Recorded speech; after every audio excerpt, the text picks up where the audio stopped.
Good morning all, welcome to the channel get mechanical. ये हमारा strength of material का 6th lecture है। इस लेक्चर में हम स्ट्रेंथ ऑफ मटेरियल के जो हमने अभी पढ़ा है उसके कुछ न्यूमेरिकल सॉल्व करेंगे। इसको हम देख लेते हैं। जैसे कि स्टैटिकली इंडिटरमिनेट बीम है, ये दोनों साइड से फिक्स्ड है। इसमें एक फोर्स लग रहा है 15 किलो न्यूटन, 30 किलो न्यूटन, सारी डायमेंशन हमें गिवन है। इसमें हमें पूछा है R A and R B की वैल्यू। तो उसको सॉल्व करने के लिए इक्विलिब्रियम इक्वेशन लगा देंगे हम। Net horizontal force equal to 0। तो दो फोर्स पॉजिटिव डायरेक्शन में, दो फोर्स नेगेटिव डायरेक्शन में, तो हम इसको ऐसे दिखा सकते हैं minus R A minus R B, दोनों फोर्स नेगेटिव डायरेक्शन में, प्लस पॉजिटिव डायरेक्शन में 15 प्लस 30 इक्वल टू 0।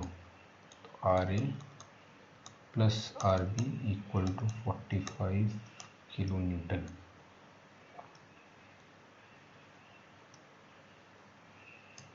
ये आपकी फर्स्ट इक्वेशन होगी। अब सेकंड इक्वेशन का जैसे हमें पता है, इसका हमें फ्री बॉडी डायग्राम बनाना पड़ेगा। तो इसका फ्री बॉडी डायग्राम बना लेते हैं। फर्स्ट में reaction force only R A लग रहा है, area of cross section A है और डायमेंशन 100 है। सेकंड फ्री बॉडी डायग्राम हम देखेंगे। इसमें देखिए इनवर्ट फोर्स लग रहा है। इनवर्ट फोर्स लग रहेगा इसमें 15 माइनस आर है। देखिए क्योंकि इन दोनों को ऐड करने में आपका नेट 15 आना चाहिए, तो हम ऐसे दिखा सकते हैं क्योंकि ये दोनों सेम डायरेक्शन में, तो दोनों ऐड होकर रिजल्टेंट 15 किलो न्यूटन देंगे। इस साइड 15 माइनस आर है, तो इस साइड भी 15 माइनस आर होगा। थर्ड बॉडी में आपका जैसे 30 किलो न्यूटन है इस साइड में, तो ये आर बी के बराबर होकर हम डायरेक्टली ऐसे भी लिख सकते हैं। तो इस इक्वेशन से हम देखेंगे तो इसके अलोंग हमारी चेंज इन लेंथ 0 है, नेट चेंज इन लेंथ। तो आर ए आपका इसको इलोंगेट कर रहे, तो ये पॉजिटिव में आएगा। आर एल अपॉन ए ई। अब ये आपको कंप्रेस कर रहा है तो ये माइनस में आएगा, और ये फोर्स कितना आपका 15 minus R A L upon A E. आपका तीसरा वाला फोर्स भी आपका आर बी कंप्रेस करेगा तो ये भी माइनस में आएगा। R B L upon A E equal to 0। आपका ए ई पूरा इस तीनों से कैंसिल हो जाएगा, दो ज़ीरोस पूरे से कैंसिल हो जाएंगे, तो आपका बचेगा R A minus 15 into 30 plus 2 R A minus 3 R B की वैल्यू हम 45 माइनस आर ए सब्सटीट्यूट कर सकते हैं। तो आपका ये हो जाएगा 3 आर ए माइनस 30 माइनस, अब आपको 45 इंटू 3 आपको करना पड़ेगा, तो ये आएगा आपका 135 plus 3 R A equal to 0। मतलब 6 आर ए आपका कितना हो गया 165। तो आर ए की वैल्यू आपकी कितनी आएगी 165 अपॉन 6। 3 2 ज़ा 3 5 ज़ा 2 2 ज़ा 4 27.5। आर ए की वैल्यू आपकी आएगी 27.5 किलो न्यूटन। सिमिलरली आपकी आर बी की वैल्यू इक्वेशन 1 से निकल जाएगी 45 माइनस 27.5। इससे आपका आर बी आपका आ जाएगा 17.5 किलो न्यूटन। तो ये आपके दो आंसर्स हो गए। मैं इसको बॉक्स में कर देता हूँ जिससे आपको देखने में कोई प्रॉब्लम ना हो। R B and R A.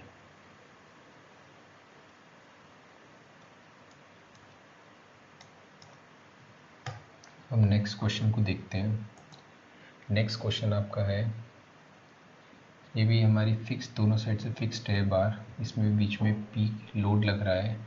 इसमें हमारा कॉन्सेप्ट ये है कि हमारा जो सपोर्ट है यील्ड हो जाता है डेल्टा नॉट से, मतलब कि जब हमारा फोर्स लगा है तो ये सपोर्ट हमारा खिसक गया है थोड़ा आगे डेल्टा नॉट से।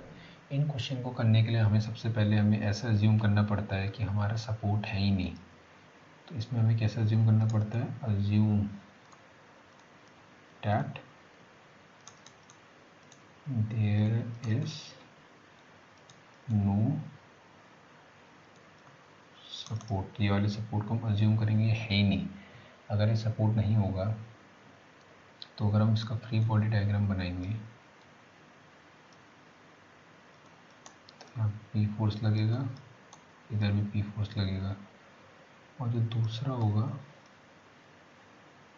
अगर यहाँ सपोर्ट ही नहीं है, इस वाली बॉडी को कोई कुछ खींच ही नहीं रहा है ना, देखिए, तो इसमें ज़ीरो नेट फोर्स होगा। और आप वैसे भी देख सकते हैं नेट हम हॉरिजॉन्टल फोर्स अगर इक्वल टू ज़ीरो करेंगे तो इसमें हमारा R A equal to P आएगा। यहाँ पर आर ए करेंगे तो पी पी, और यहाँ पर ज़ीरो ही रहेगा। तो अगर हमारा इलोंगेशन अगर हम देखेंगे तो कितना आएगा, P A upon A E,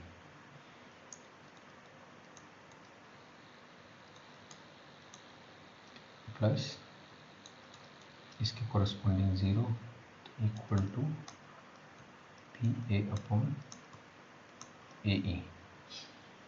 अगर हम देखें तो ये जो डेल्टा की हम बात कर रहे हैं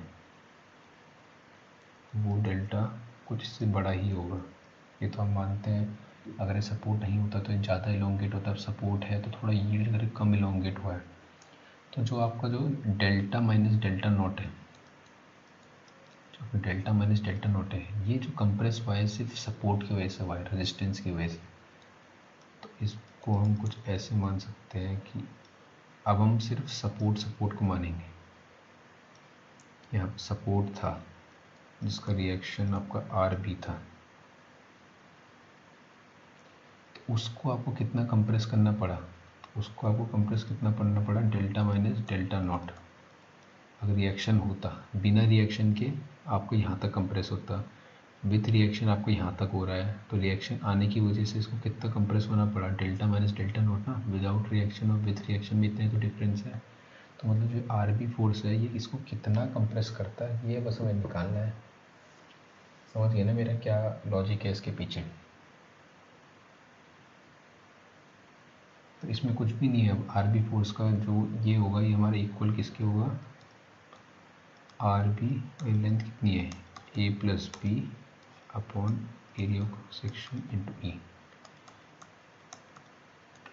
बी। क्योंकि अब इसमें पी फोर्स हम लेंगे नहीं, हमने पहले अज्यूम करा था रिएक्शन नहीं, अब हम अज्यूम करें कोई फोर्स नहीं है, सिर्फ जो रिएक्शन है, क्योंकि सिर्फ रिएक्शन ही है जो इसको डेल्टा माइनस डेल्टा नॉट से इलोंगेट कंप्रेस करेगा। अब डेल्टा की वैल्यू क्या है आपकी, P A upon A E minus delta not equal to R B A plus B upon A E. तो आपका ये कितना हो गया, P A minus delta not into A E इसे equal to R B A plus R B B.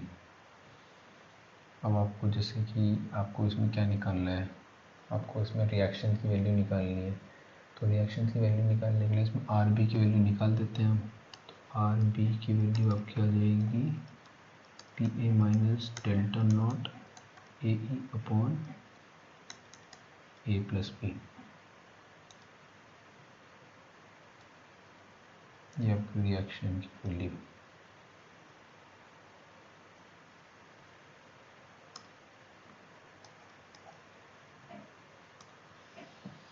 अब हम इसको सब्स्टिट्यूट अगर करते हैं तभी भी हम निकाल सकते हैं कि क्या है, क्योंकि R A plus R B आपका एक इक्वेशन हमारी ये R A plus R B हमारा पी है।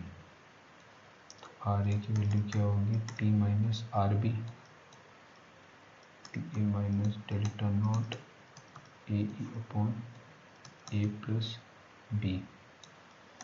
इसका एलसीएम अगर हम लें तो P A plus P B minus P A plus delta not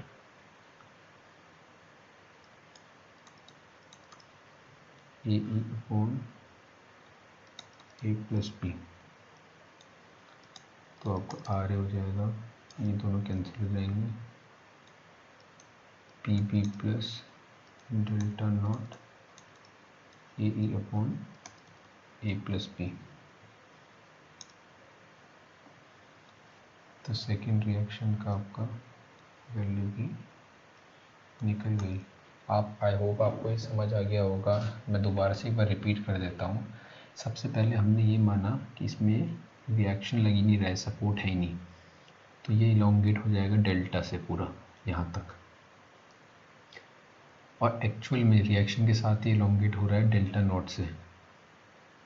ये विदाउट रिएक्शन, ये विद रिएक्शन। तो रिएक्शन ने कितना कंप्रेस करा है, डेल्टा माइनस डेल्टा नॉट। तो डेल्टा माइनस डेल्टा नॉट सिर्फ रिएक्शन ने कंप्रेस करा है, इसमें फोर्स नहीं आएगा, सिर्फ रिएक्शन कितना कंप्रेस करेगा। तो इससे आर ए और आर बी की वैल्यू आपकी निकल जाएगी। अब हम तीसरा क्वेश्चन देखते हैं। तीसरा क्वेश्चन जो हमारा है, इसमें भी एक हमें बार दे रखा है। इसका एरिया ऑफ क्रॉस सेक्शन यहाँ पर 300 मिलीमीटर स्क्वायर है, इसका 450 मिलीमीटर स्क्वायर है, इसकी वैल्यू 2 × 10⁵ न्यूटन पर मिलीमीटर स्क्वायर है। Reaction given by the ground to the bar. अब यहाँ पर जो डिफरेंस है 4.5 mm का है।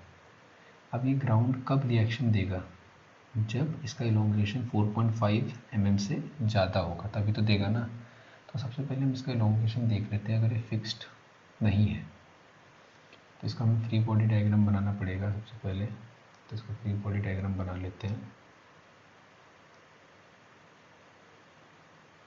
अब ये जो रिएक्शन होगा ये तो आपको पता ही है। अब ये 303, ये तो ये वाला वैल्यू आपकी 900 होगी, net force, net vertical force equal to 0 करके। तो ये आपको 900 किलो न्यूटन हो गया पहला, 900 किलो न्यूटन। लेंथ होगी 150, एरिया ऑफ क्रॉस सेक्शन हो गया 300 मिलीमीटर स्क्वायर। सेकंड पार्ट की अगर हम बनाते हैं, ये वाला पार्ट की, फर्स्ट पार्ट हो गया हमारा। सेकंड पार्ट का नेट फोर्स इनवर्ड्स 300 है, तो ये आउटवर्ड्स इसको 600 लगाना पड़ेगा। तभी तो इन दोनों का नेट फोर्स डाउनवर्ड्स 300 बचेगा। यहाँ तक आपको समझ आ रहा है? क्योंकि आपको कुछ नहीं करना है, आपको नेट फोर्स इक्वल टू 0 करते हुए चलना है। यहाँ पर एरिया ऑफ क्रॉस सेक्शन कितना है, 300 मिलीमीटर स्क्वायर, और लेंथ 150 mm। तीसरी बॉडी अगर हम देखें,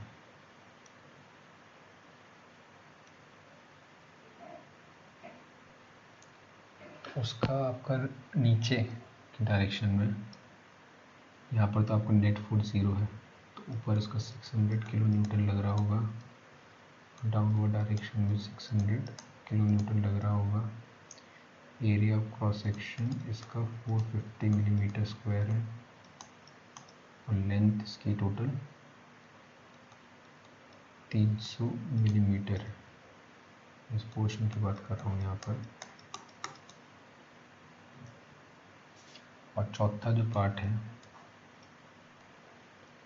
उसमें कोई फोर्स नहीं लगेगा, 0 फोर्स। इसमें रेजिस्टेंस है ही नहीं, जब तक ये फिक्स सपोर्ट हम हटा के मान रहे हैं तो इसमें कोई रेजिस्टेंस नहीं है। तो यहाँ पे देखिए फोर्स ऊपर लग रहा, फोर्स यहाँ लगता तो इसमें कुछ ना कुछ यहाँ पर डिफरेंस बनता, पर फोर्स यहाँ नहीं लग रहा, फोर्स ऊपर लग रहा। तो इसमें कोई, जैसे पिछले वाले एग्जाम्पल में भी ऐसी था, हमारा यहाँ पर कोई फोर्स नहीं लग रहा था। अगर हम हटा रहे थे उस वाले पार्ट को तो यहाँ पर कोई फोर्स नहीं मान रहे थे। वैसे ही सिमिलरली इसमें भी यही केस रहेगा कि इसमें 0 फोर्स लगेगा। तो हम नेट इलोंगेशन की बात करते हैं, कितना होगा। तो PL/E P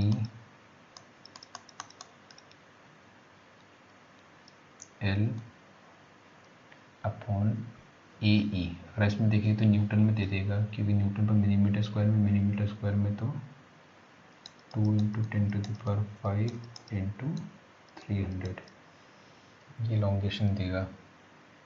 टेंसाइल है, सारे टेंसाइल ही फोर्स वाला 600 into 10⁻³ into 0.15 upon 2 into 10⁵ into 300 plus आपका फिर से 600 फोर्स टेंसाइल प्लस आएगा इंटू 10⁻³ इंटू 0.3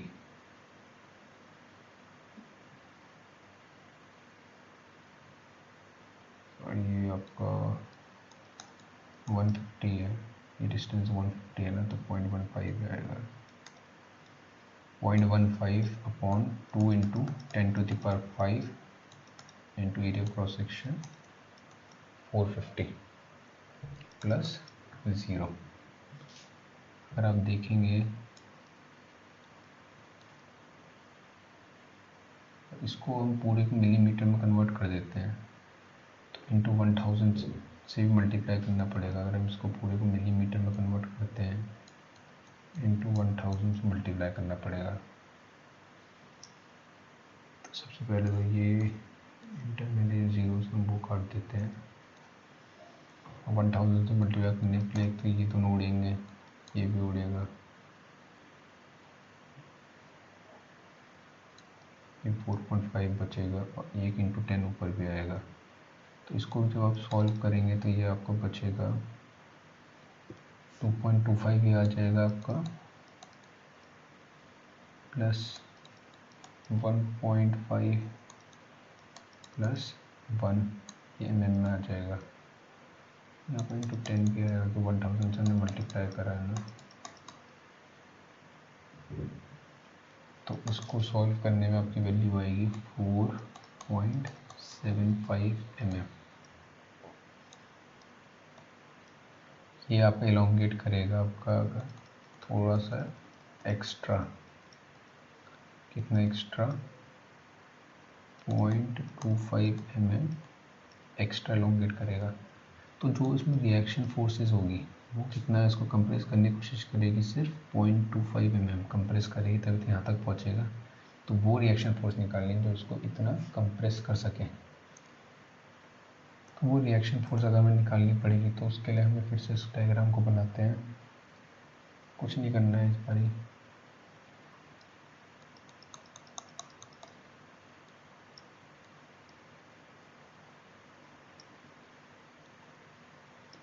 फोर्सेस नहीं लेंगे इसमें, हम सिर्फ रिएक्शन फोर्सेस लेंगे जो कि R,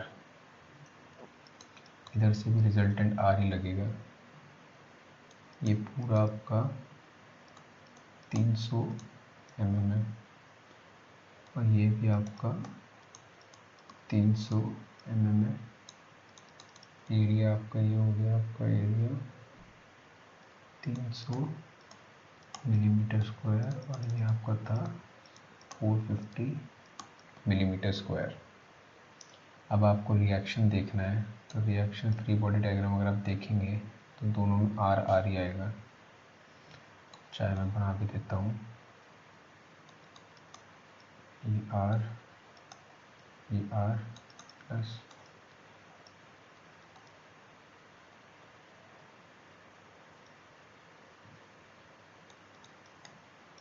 ये R और ये R। तो फ्री बॉडी डायग्राम में हम देखेंगे R L upon A E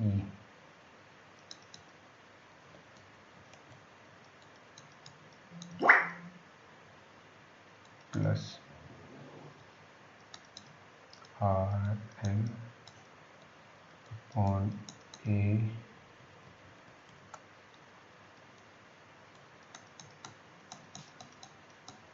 E। ये आपका मिलीमीटर में, तो इसका आंसर भी मिलीमीटर में होगा। तो ये वैल्यू आपकी किसके बराबर होगी, 0.25 की। R इसमें न्यूटन में निकलेगा क्योंकि इसकी यूनिट नीचे न्यूटन में है, ये मिलीमीटर में है, तो तभी मिलीमीटर बचेगा।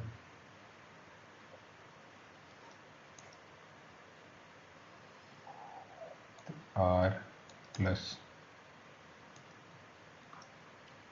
5 6 30,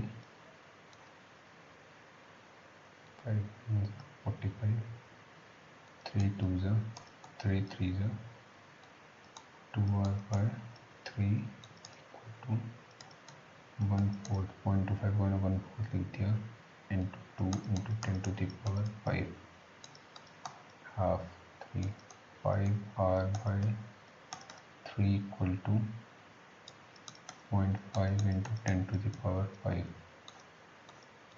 0.1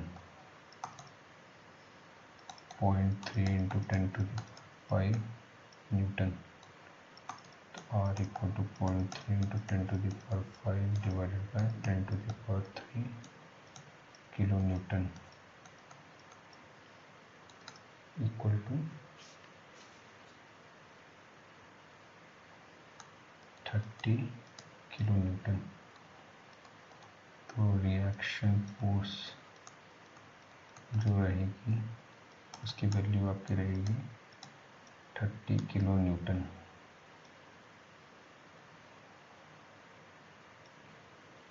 जो क्वेश्चन है बहुत इजी है, बस आपको थोड़ी सी कैलकुलेशन की प्रैक्टिस होनी चाहिए कि आप कैलकुलेशन मिस्टेक ना करें और कॉन्सेप्ट्स क्लियर होने चाहिए, जैसे कि अभी आपको मैंने दिखाया।